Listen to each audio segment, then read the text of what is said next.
31st January 1943, Univermag Department Store Basement, Stalingrad. Field Marshal Friedrich Paulus sat in near-total darkness, the temperature inside his makeshift headquarters hovering just above freezing. Above him, the ruins of Stalingrad stretched for miles, a moonscape of shattered buildings, frozen corpses, and the burnt-out hulls of tanks half buried in snow. Outside, Soviet soldiers were closing in, their boots crunching through ice as they methodically cleared the last pockets of German resistance. Paulus, Germany's newest field marshal, promoted just 24 hours earlier in what he understood to be Hitler's final, cynical command to commit suicide rather than surrender, stared at the coded message he'd just received from Berlin. It read simply, "Congratulations on your promotion. The whole of Germany looks to you." But there was no Germany here anymore. No reinforcements, no relief column, no escape. Just 91,000 starving, frozen survivors of what had been a 290,000-man army. In that moment, Paulus understood what Hitler refused to accept. The dream of German victory, of Lebensraum in the East, of crushing the Soviet Union, of a 1,000-year Reich, had died in these frozen ruins, and with it, Germany's chances of winning the war had died too. Before we begin, don't forget to subscribe for more untold stories from the Second World War. Where are you watching from, and could you have survived the hell that was Stalingrad? The dream begins, Operation Blue, and Hitler's ambition. To understand how one battle destroyed Hitler's dream of victory, we must first understand what that dream was and how deeply Stalingrad was woven into its fabric.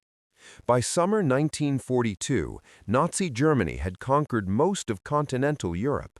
From the Atlantic coast of France to the outskirts of Moscow, from Norway's Arctic reaches to the deserts of North Africa, the swastika flew over an empire unprecedented in European history. But Hitler's vision extended far beyond mere territorial conquest.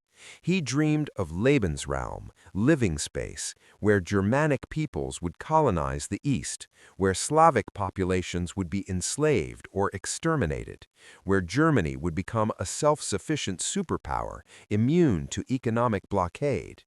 Central to this dream was one critical resource: oil. Germany's mechanized war machine consumed petroleum at rates the Romanian oil fields at Ploiești could barely sustain. Without additional oil, the panzers would stop rolling, the Luftwaffe would be grounded, and the U-boats would remain in port. Hitler's gaze turned toward the Soviet oil fields in the Caucasus, particularly Baku and Grozny, which together produced over 80% of Soviet petroleum. Capture those fields, and Germany would fuel its war machine for decades while simultaneously strangling the Red Army's ability to resist. Operation Blue, Germany's 1942 summer offensive, was designed to make this dream reality. Launched on 28 June 1942, the operation split Army Group South into two massive thrusts. Army Group A would drive south into the Caucasus Mountains toward the oil fields. Army Group B, spearheaded by General Friedrich Paulus's 6th Army, would advance eastward to secure the Don River Bend and capture Stalingrad, the industrial city on the Volga River that bore Stalin's name. Paulus commanded one of the Wehrmacht's finest formations, 270,000 men organized into 22 divisions, including 3 panzer divisions and 3 motorized divisions. They were veterans of Poland, France, and the early triumphs of Operation Barbarossa. Their equipment was the finest German industry could produce: Panzer IVs with upgraded 75mm guns, Sturmgeschütz III assault guns, MG-34 machine guns, and mortars that had shattered every enemy they'd faced. Their morale was high, their confidence absolute. They had watched the Wehrmacht conquer a continent in 3 years. Why should Stalingrad be any different? But Stalingrad held significance beyond military logistics. It was named for Joseph Stalin himself. In Hitler's mind, increasingly dominated by symbolism and personal rivalry, capturing Stalingrad would humiliate the Soviet dictator, prove German superiority, and demonstrate that National Socialist will could overcome any obstacle. What began as a strategic objective transformed into an obsession. By mid-August, the 6th Army's advance units reached Stalingrad's northern suburbs. On 23 August 1942, the Luftwaffe launched its devastating assault. Over 600 aircraft, dropping thousands of tons of high explosives and incendiaries. Oil storage tanks erupted in towering pillars of flame. Wooden structures ignited instantly. Over 40,000 civilians died in a single afternoon. German commanders, viewing reconnaissance photos of the burning city, believed Soviet resistance was broken. They were catastrophically wrong. What awaited them in Stalingrad's ruins would shatter Hitler's dream of quick victory and begin Germany's long descent into defeat. But in August 1942, as confident German soldiers advanced into the city's outskirts, the dream still seemed within reach. The nightmare had not yet begun. The dream collides with reality. Rottenkrieg. The first cracks in Hitler's dream appeared when German soldiers entered Stalingrad and discovered urban warfare unlike anything in their experience. General Vasily Chukov, commanding the Soviet 62nd Army, had transformed the bombed city into a three-dimensional killing ground that negated every German tactical advantage. Chukov's strategy was radical. Hug the Germans close. Fight them at such intimate range, sometimes mere meters, that German artillery and Luftwaffe support became useless for fear of hitting their own troops. Every ruined building became a fortress. Every pile of rubble concealed a firing position. Soviet engineers fortified structures with mines, barbed wire, and interlocking fields of fire. The Germans called it Rottenkrieg, rat warfare. Combat occurred simultaneously in sewers, basements, ground floors, upper stories, and rooftops. A German squad might control a kitchen while Soviet soldiers held the bedroom above. Grenades were thrown through holes in floors and ceilings. Bayonets, sharpened entrenching tools, and bare hands became weapons when ammunition ran low. Soldiers fought enemies they could barely see through smoke and dust. On 14 September, the battle for the Central Railway Station exemplified the savagery. The station changed hands 15 times in a single day. Soviet soldiers would storm the building, German counterattacks would drive them out, then Soviet forces would attack again. The platforms became carpeted with bodies. Blood pooled in shell craters. One German officer wrote in his diary, "We fight for a single staircase for 3 days. We fight for a room for 5. Yesterday we controlled a kitchen. Today the Russians hold it. Tomorrow we will take it again. What is the point?" But one building became legendary, a 4-story apartment structure that would be known as Pavlov's house. On 27 September, Sergeant Yakov Pavlov led a 4-man reconnaissance patrol into the building and found it occupied by Soviet civilians. Rather than withdraw, Pavlov fortified the structure. Reinforcements arrived over subsequent nights until his garrison numbered about 30 men: Russians, Ukrainians, Georgians, Uzbeks, a Kazakh, and a Tajik, representing the Soviet Union's diversity. They transformed the building into a fortress. Mines ringed the approaches. Machine guns covered every avenue of attack. They knocked holes through walls to create firing positions and movement corridors. A supply line through the basement connected them to Soviet positions behind. For 58 days, Pavlov's garrison held against repeated German assaults, infantry attacks, tank assaults, artillery bombardments. All failed. One German officer later wrote, "More Germans died trying to take that building than died taking Paris. We could bypass entire city blocks, but could not capture one 4-story apartment building held by a sergeant and 30 men. In that moment, I understood we could not win this battle through conventional means." Hitler's dream of quick victory was drowning in Stalingrad's ruins. By early October, the Sixth Army controlled 90% of the city, the central district, the railway station, most factory complexes. But that final 10%, clinging to narrow strips along the Volga's edge, refused to die. German casualties mounted relentlessly. Entire battalions were ground down to company strength. Replacements arrived poorly trained and were thrown immediately into the meat grinder. The Luftwaffe, which had dominated European skies, found its effectiveness drastically reduced. Bombing the city created more rubble, more places for defenders to hide. Close air support risked hitting German troops fighting at point-blank range with Soviet forces. And Soviet air defenses, reinforced throughout the fall, began exacting a terrible toll on German aircraft. General Paulus reported repeatedly to Hitler that final victory required massive reinforcements, additional ammunition, and time, none of which were available. Hitler's response was always the same: press the attack, victory is near, Stalingrad must fall before winter. But the dream of quick victory had already died in the rubble. What remained was whether Germany would recognize this reality before the dream turned into nightmare. By mid-November, with winter approaching and German forces exhausted, the Sixth Army still battered itself against Stalingrad's last defenders. German commanders focused entirely on the city, on capturing those final blocks, on achieving the symbolic victory Hitler demanded. They failed to notice what Soviet high command was preparing on their flanks, a trap that would destroy not just the Sixth Army, but Hitler's entire strategic vision for the war. The dream encircled. Operation Uranus.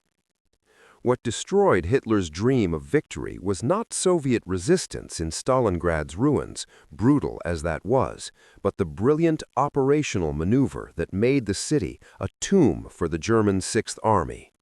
While German attention remained fixated on capturing the last blocks of rubble, Soviet High Command prepared Operation Uranus, a massive double envelopment that would encircle and destroy the entire Sixth Army. General Georgy Zhukov, the brilliant architect of Soviet counteroffensives, had identified a fatal German vulnerability. The long flanks of the Stalingrad salient, stretching hundreds of miles along the Don River, were held by Romanian, Hungarian, and Italian armies. These satellite forces were poorly equipped, inadequately trained, and lacked sufficient anti-tank weapons to stop massed Soviet armor. More critically, Hitler and the German High Command had so fixated on Stalingrad itself that they had stripped these flanks of German reserves to feed the city battle. Throughout October and early November, Soviet forces massed in assembly areas under strict camouflage discipline. Over 1 million troops, 13,500 guns, 894 tanks, and 1,115 aircraft were concentrated north and south of Stalingrad. Units moved only at night. Radio silence was rigidly enforced. Dummy positions and fake radio traffic deceived German reconnaissance. By mid-November, the trap was set. At 0730 hours on 19th November 1942, the northern pincer struck. Over 3,500 Soviet guns erupted along an 80-mile front held primarily by the Romanian Third Army. The barrage lasted 80 minutes, an apocalypse of steel that obliterated defensive positions, severed communications, and buried command posts. Then came the tanks, hundreds of T-34s and T-70s surging through fog and light snow, their broad tracks grinding through frozen ground. The Romanian front collapsed within hours. Some units fought bravely, but were overwhelmed by numbers and firepower. Others surrendered or fled in panic. By nightfall, Soviet mechanized columns had penetrated 50 kilometers behind German lines and were racing westward toward the Don River crossings and the vital town of Kalach on the Don. The next day, 20th November, the southern pincer attacked with equal fury. Once again, devastating artillery preceded armored exploitation. The Romanian Fourth Army and elements of the German Fourth Panzer Army faced orchestrated violence they could not withstand. German commanders rushed reserves to plug gaps, but there were too few reserves and too many gaps. On 23 November, at approximately 1600 hours, forward elements of the Soviet 26th Tank Corps met troops from the 4th Tank Corps near Kalach. The ring closed. Inside the pocket, the entire 6th Army, 290,000 men, plus supporting units. The encirclement perimeter measured roughly 300 kilometers. It was the largest operational encirclement in military history. General Paulus immediately recognized the catastrophe and requested permission to break out. His message to Army Group headquarters was urgent and clear. The 6th Army had perhaps 72 hours to force an escape corridor westward before Soviet forces consolidated their positions. Every hour of delay meant death for thousands. A fighting breakout, abandoning heavy equipment and wounded who couldn't travel, could save perhaps 200,000 men. Hitler's response came swiftly. Hold at Stalingrad. Form hedgehog defense. Supplies will be delivered by air. Relief forces are being assembled. Do not abandon your positions. This decision, refusing to authorize the breakout, was the moment Hitler's dream of victory died completely. Militarily, the decision was indefensible. The 6th Army required 750 tons of supplies daily just to survive. Reichsmarschall Hermann Göring promised the Luftwaffe could deliver 500 tons daily. They never came close. The best single day delivered 300 tons. Most days saw far less. But Hitler could not admit that Stalingrad had been a mistake, that the offensive should never have been launched, that the city should be abandoned. His entire strategic vision, his dream of Lebensraum, of Caucasus oil, of Soviet collapse, depended on holding Stalingrad. Retreat would mean admitting failure, and Hitler's psychology could not tolerate that admission. One German staff officer later wrote, "When we received the order to hold, we knew the 6th Army was doomed." Hitler had sacrificed an entire army to avoid admitting his strategy had failed. We were no longer fighting for victory. We were dying to preserve his illusion of infallibility. The dream had become a nightmare, and 290,000 men would pay the price. The dream dies. Agony in the Kessel. Inside the Stalingrad pocket, the Kessel, as German soldiers called it, Hitler's dream of victory transformed into a protracted death agony. The airlift that Göring promised proved catastrophically inadequate from the first day. Juncker's U-52 transports, slow, lumbering, and defenseless, flew into Soviet fighter screens and anti-aircraft fire. Makeshift airstrips inside the pocket deteriorated rapidly under heavy use and winter weather. Blizzards grounded entire squadrons for days. Rations were cut repeatedly.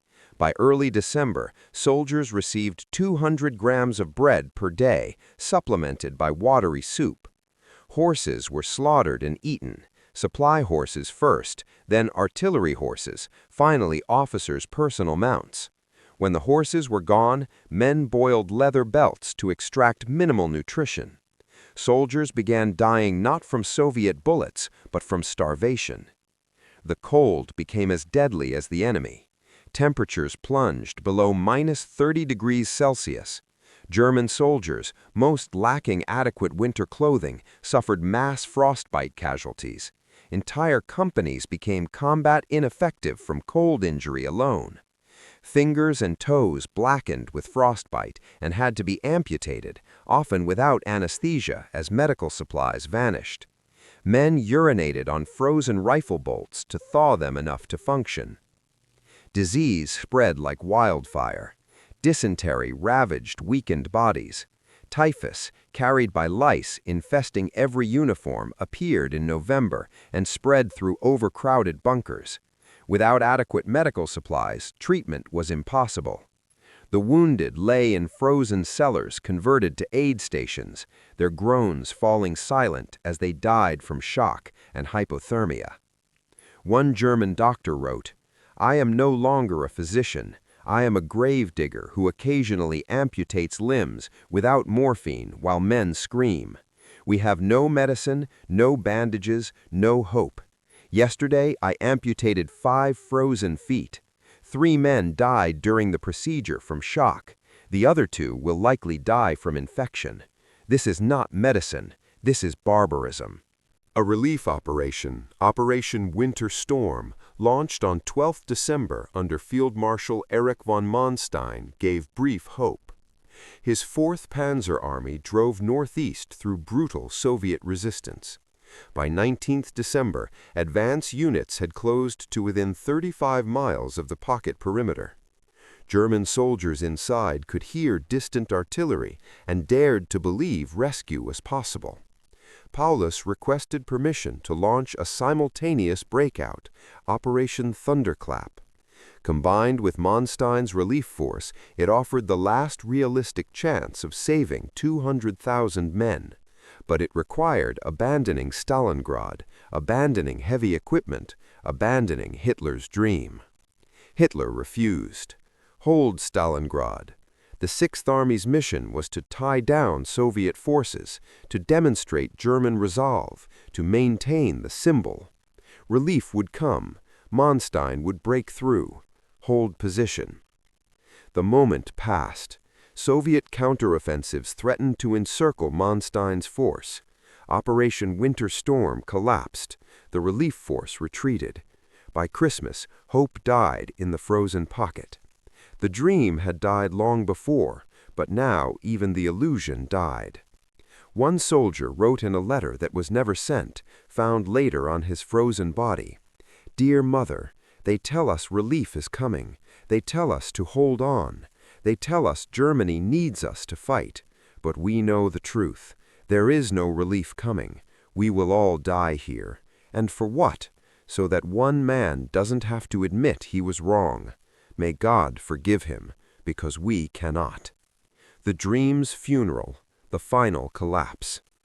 January 1943 brought the systematic destruction of what remained of the Sixth Army, and with it the final burial of Hitler's dream of victory in the East. Soviet forces launched Operation Ring on 10th January, a methodical compression operation designed to crush the pocket in segments. Artillery barrages of unimaginable intensity preceded each assault. Entire German positions simply ceased to exist, buried under tons of steel and high explosive. The pocket shrank daily. Potomnik Airfield, the last major landing strip, fell on 16th January, eliminating almost all airlift capability. Wounded could no longer be evacuated. They lay in freezing cellars, their final letters home unsent because there was no way to send them. On 22nd January, Soviet forces split the pocket in 2, isolating Paulus's headquarters in the southern sector from the northern group. Each sector now fought its own isolated battle against overwhelming odds. German soldiers knew the end was near. Some wrote final letters. Some waited quietly to die. Some, driven mad by starvation and trauma, wandered into no man's land and were shot. The discipline that had sustained the Wehrmacht through 3 years of war began to crack under conditions no army could endure. Then came Hitler's final gesture, promotion and martyrdom. On 30th January 1943, the 10th anniversary of Nazi seizure of power, Hitler promoted Paulus to field marshal. The symbolism was unmistakable. No German field marshal had ever surrendered. Paulus was expected to commit suicide, providing a dramatic martyrdom that could be spun into propaganda about Germanic warrior spirit and fighting to the last breath. But Paulus refused to die for Hitler's mythology. On 31st January, Soviet troops stormed his headquarters in the basement of the Univerm department store. Paulus, emaciated and lice-ridden, surrendered the southern pocket. The northern group, under General Karl Strecker, fought until 2nd February before laying down arms. Of 290,000 men encircled in November, approximately 91,000 marched into Soviet captivity, barely alive, most weighing less than 100 pounds, many dying within days of liberation from the simple shock of liberation. Only about 6,000 would ever return to Germany. The remainder, nearly 200,000 men, died in the pocket from combat, starvation, disease, or cold. An entire army had been annihilated. 22 divisions, the equivalent of the entire Wehrmacht force that invaded France in 1940, had simply ceased to exist. Gone were the 44th, 71st, 76th, 79th, 94th, 100th, 113th, 295th, 297th, 305th, 371st, 376th, and 389th Infantry Divisions. Destroyed were the 3rd, 29th, and 60th Motorized Divisions. Obliterated were the 14th, 16th, and 24th Panzer Divisions. An entire Corps headquarters, 11th Corps, was captured intact. But the numbers tell only part of the story.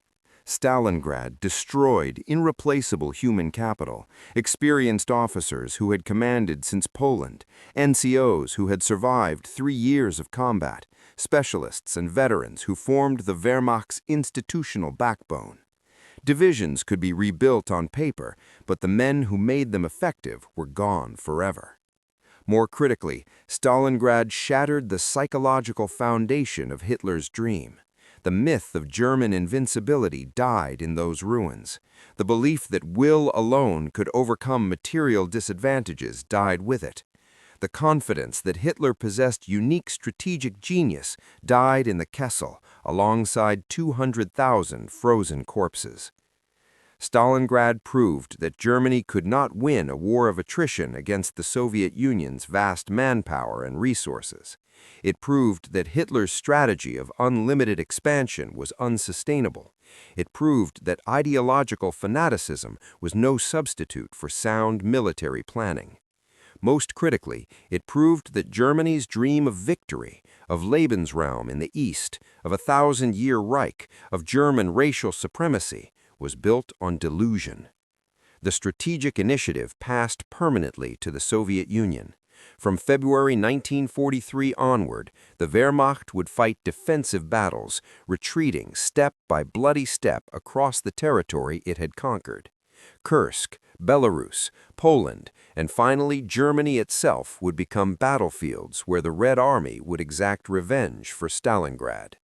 The dream's legacy, the beginning of the end. The destruction of the Sixth Army at Stalingrad resonated far beyond the immediate military catastrophe. In Berlin, propaganda minister Joseph Goebbels declared 3 days of national mourning. German radio played somber music. Black-bordered casualty notices filled newspapers. For the first time, the German public confronted the reality that the war might not end in victory. Throughout occupied Europe, resistance movements took heart. Germany could be beaten. The Wehrmacht was not invincible. The tide had turned. In London and Washington, Allied strategists recognized that the Soviet Union would not collapse. Indeed, the Red Army had demonstrated it could systematically destroy Germany's best forces.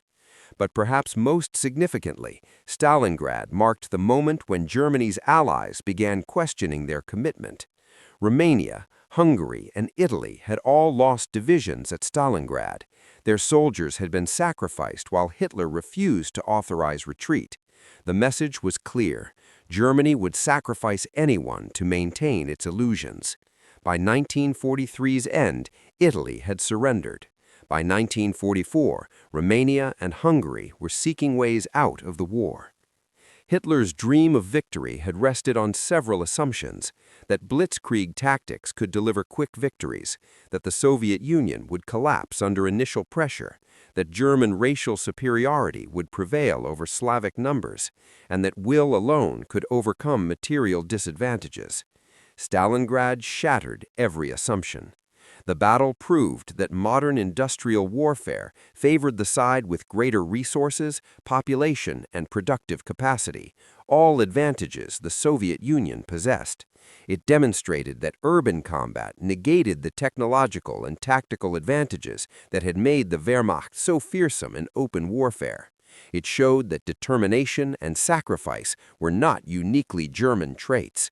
The Soviet defenders of Stalingrad had matched and exceeded German fanaticism. Most critically, Stalingrad revealed the fundamental flaw in Hitler's strategic vision: his inability to accept reality when it contradicted his ideological beliefs. A rational commander would have authorized the breakout on 24th November, saving 200,000 men to fight another day. A rational strategist would have recognized that holding Stalingrad served no military purpose once the Sixth Army was encircled. But Hitler was not rational, he was ideological. And ideology, when it replaces strategic thinking, leads to catastrophe. General Chuikov, who defended Stalingrad through those terrible months, later wrote, "We did not defeat the German Sixth Army. Hitler defeated it by refusing to let it escape. We simply had to hold on long enough for German strategic delusions to destroy German soldiers." In that sense, Stalingrad was a suicide by proxy. Hitler killed his own army rather than admit his strategy had failed. The Wehrmacht would continue fighting for 2 more years, but it fought without hope of strategic victory. Every subsequent German operation, Kursk, the Italian campaign, the defense of France, the final battles in Germany, was defensive, delaying the inevitable. The dream of German victory died at Stalingrad. What remained was merely the question of how many more would die before Germany accepted reality. Reflection: the price of dreams. In that freezing basement on 31st January 1943, when Field Marshal Paulus surrendered to Soviet forces, he ended not just a battle, but an era. The German army that had conquered most of Europe in 3 years had been broken in 5 months of urban warfare. The strategic vision that had driven Nazi expansion, Lebensraum, racial empire, the 1,000-year Reich, had died in frozen ruins alongside 250,000 German soldiers. Those men deserved better to die for a dream that was always impossible. They deserved commanders who valued their lives above symbolism. They deserved a nation that recognized when strategic objectives had become unattainable. Instead, they died slowly of starvation and cold, while their supreme commander, warm and well-fed hundreds of miles away, refused to authorize their escape because it would mean admitting error. Stalingrad revealed the ultimate cost of Hitler's dream: not just the soldiers who died in the Kessel, but the millions more who would die over the next 2 years as Germany fought on without hope of victory, sustained only by the same delusion that killed the Sixth Army, the belief that will alone could overcome reality. The Soviet defenders paid a terrible price as well: over 1 million casualties defending a city that was reduced to rubble. But they fought for survival, for their homeland, for the right to exist. The German soldiers died for an ideology that saw them as expendable tools in the service of racial supremacy and territorial expansion. In the end, Stalingrad was where Hitler's dream of victory collided with reality and shattered completely. Every subsequent German defeat, from Kursk to Normandy to Berlin, traced its origins to that moment when 290,000 men were sacrificed to preserve one man's illusion of infallibility. On that January day when Paulus walked out of his basement headquarters into Soviet captivity, he carried with him the death certificate of Hitler's dream. The confident German army that had entered Stalingrad in August 1942 expecting quick victory had been annihilated. The strategic vision that drove them, oil fields in the Caucasus, Soviet collapse, German supremacy, lay buried under frozen rubble and 200,000 corpses. Stalingrad was not just a battle, it was the funeral of Nazi Germany's imperial ambitions. It was the moment the Wehrmacht learned it could be destroyed, not just defeated.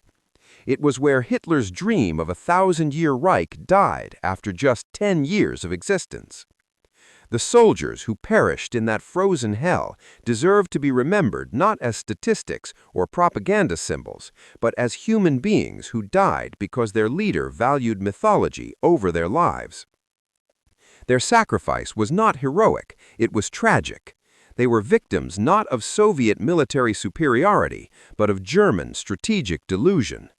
From Stalingrad forward, Germany would retreat across 1,000 miles until Soviet soldiers raised the red flag over the Reichstag in Berlin. The dream died, only the nightmare remained. But while the Eastern Front consumed Germany's strength in a war of annihilation, another struggle was beginning in the Pacific, where American forces faced their own desperate battles against an enemy who fought with suicidal determination. Join us next time as we uncover the story of Guadalcanal, where U.S. Marines landed on a jungle island in August 1942 and began a 6-month campaign that would determine who controlled the Pacific.